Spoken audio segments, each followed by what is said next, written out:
Decisions.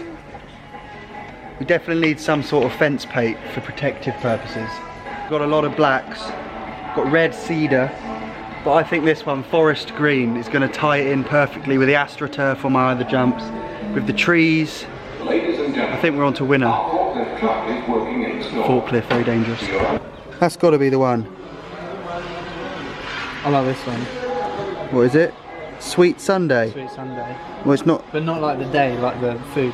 What's up, people? Welcome back to my compound and welcome back to the brand new roll-in that's going to feed this ginormous, massive airbag, which is now in the United Kingdom. It has to go through customs checks, but look at the roll-in behind me. 22 foot tall, 4 sheets of 18mm ply, 3 sheets of 12mm ply, all glued together with a nice stick-saw silicone gun thing. And now today we get to paint it. And today we pour concrete, and hopefully today I want to build my first ramp. So it's actually a really big day. And at the end of today there'll be a working roll-in, bomb hole and takeoff. So if you're mad enough, you could jump it 20 foot into the air onto flat, hard ground. It's pretty exciting stuff. So we're gonna go shopping and then we're gonna do some painting. Okay, so I've got an extension pole and a roller and a trough for filling with paint and the forest green Ronseal. So that's gonna protect the wood and make it look nice and make it look in keeping with everything else here. There's a lot of quite a green theme at the compound, but we're definitely gonna need the extension pole for that, because even the tallest of painter and decorators would struggle to reach that whole roll-in.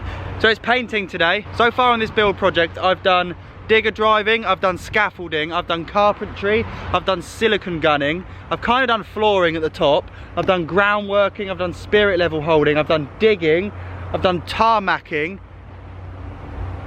and the odd bit of drilling. But today's painting. Another trade to add to the list, one I'm going to fail miserably at, but hopefully it turns out better than the kids' bike. Oh, that's forest green. Do you think that's going to be enough? No. Oh, there goes my stair. I hope it'll be enough. It's not. No, there's quite a lot to do. Anyway. Oh my god. Whoa, that came gushing out. So that goes on there.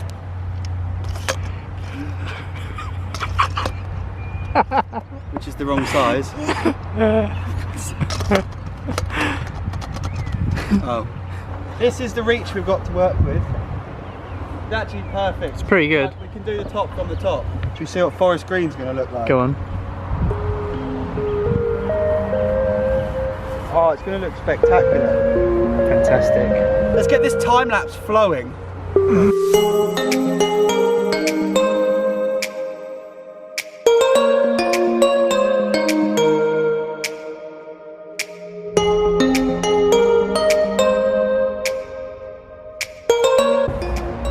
So far, so good.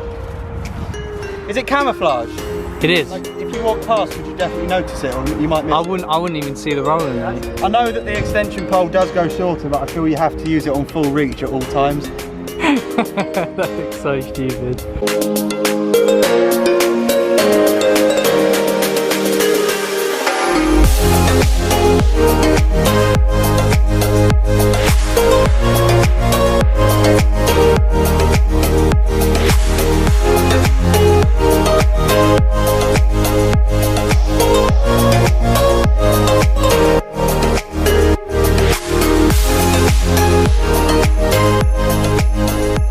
This is the view from the top, which needs painting.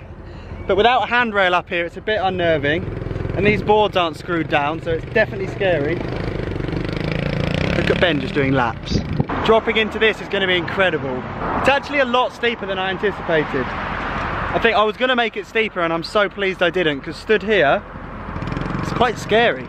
Day 2 of episode 3 of the build, and the paint's dry, which is good news, but it's very streaky. I won't make a very good painter. A lot of you realised that when I painted the kids' bike, but now it's confirmed. All paint and me off the cars, don't get involved. I accidentally dropped the roller from the top and it ran all the way down. Nightmare. But it looks actually great. If you look closely, it looks bad, but it's quite good. It needs a second coat. The road planings are pretty level. We've run a spirit level in various places and it's quite good. But I've just gone to Dudley Plant Hire and got a whacker plate. So we're going to use that just to pack it all down, get it even more level. Because I guess the less holes and high patches there are, the less concrete we need to mix.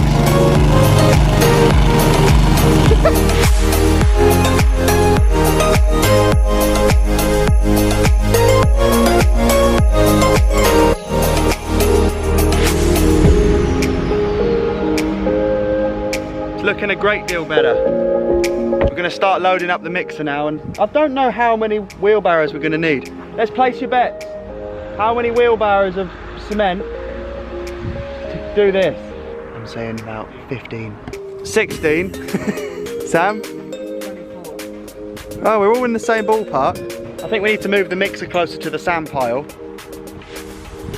Because one thing I learned at school is to have your mixer close to the sand pile. And that the coefficient of friction represented by the Latin symbol mu cannot exceed number 1. Let's crack on!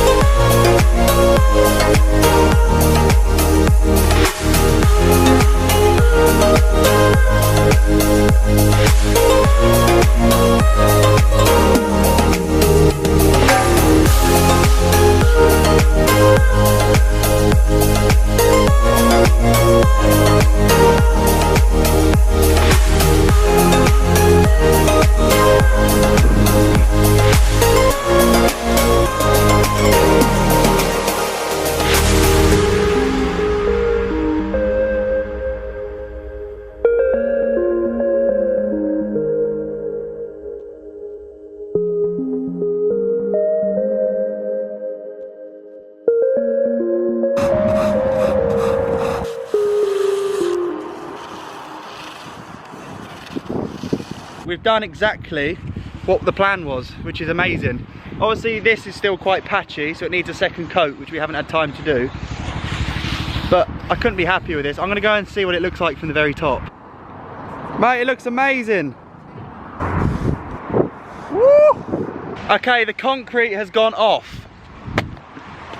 Rock hard, I can't believe it. We've got a rock hard bomb hole made of concrete. And if you watch the time lapse and you're a builder at home, and you watch me mixing soft sand with cement, don't panic, we did actually use sharp sand in the end, like quite a lot of sharp sand, which apparently makes a screed mix rather than like a bricklayer cement mix, which goes off in a different way. So this is like a screeded floor, and I honestly couldn't be more impressed and stoked with how it's came out. Sam and Greg grafted to make it look nice. We made it pretty level, and the only one thing I've got is a puddle up this end, if you can see that, but that doesn't matter because all the ground there, all that grass runs downhill, so we've just got to cut a tiny opening in that bit of timber and it'll all run away.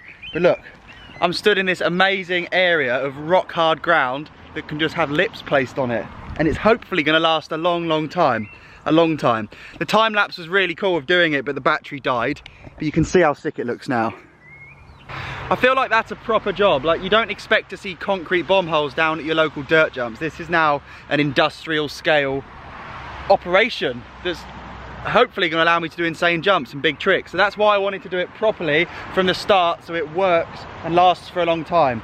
The roll-in looks incredible, it looks brilliant, and it got coated with 2 coats of green preservative. The preservative protects the wood, but it looked a bit patchy, so then we've gone over it with another coat of this teal blue green, which matches my first kicker and the vert wall, like the wall ride at the end of the jumps. So I'm actually really impressed with how this has all come out, because it didn't need to be this advanced. You could have built a ropey roll-in, a bumpy bomb hole, a fairly like average kicker, and an airbag that's going to be the same no matter what. But we've done it properly, and I think that's going to pay off in like 2 years when we're still riding the same setup and it still works and it's consistent. That's the big win, the consistency. So we're short of a takeoff. If we can put a takeoff where I'm stood, we have a full setup and a handrail. I can't believe I've left the handrail till the end. So I'm going to build a kicker now, and then we're ready to test the roll-in. It's going to look legit when there's a kicker there. It's going to look so different. Right now it's like a little driveway leading up to a house or a garage, and then it's going to be a full freestyle environment.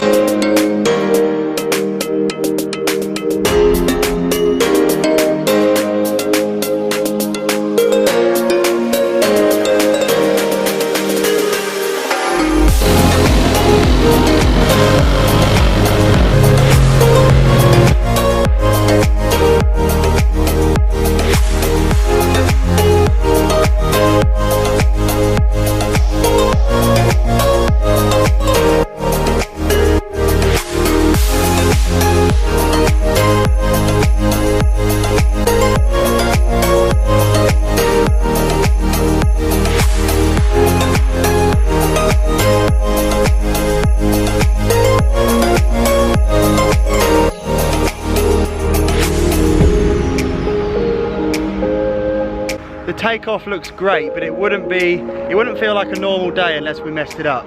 And we have messed it up by not buying enough wood. So we've only managed to get that high. And on that side is 8 foot, so that's a full sheet of ply high.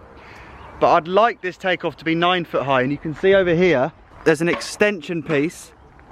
And I've only just put that on so I can kind of look at it and almost laugh at how big this is gonna be. It's huge. Yes, I'm so stoked. Look, roll in, pump, cruise on concrete, boost, boom. It's gonna be massive. And you can just imagine that airbag is gonna blow up to like this high. If that's 9 foot and the airbag's gonna be 11 foot, so there's still gonna be 2 foot step up. I'm surrounded by ramps, main compound jumps, airbag kicker. So that's an 8 foot kicker. And right now this is also 8 foot high, but this is 5 foot wide. That's 4 foot wide. So same size kicker, wider, which is gonna be better for like spinning tricks and more stable. But I'm gonna grow it to 9 foot. And for those of you who like numbers, I've built this with a 16 foot radius. And what that means is you get a 16 foot piece of string, put a pencil on the end, and draw your arc using that piece. So it's always 16 foot from the point where it's spinning. Sounds confusing, but a lot of people ask me how I build ramps. So that's a 16 foot radius for a 9 foot high ramp. That one is a 15 foot radius for an 8 foot high ramp. So you can expect this one to be steeper for triple backflips, obviously. We just need an airbag and a bit more wood. I can't believe it. I'm so excited. Thank you guys. This has been a crazy build, but I'm stoked we're almost there. A few more changes and I'm gonna be hitting this on bikes and you can actually watch me ride again. It's been a while. Thanks guys, you're all legends. Peace.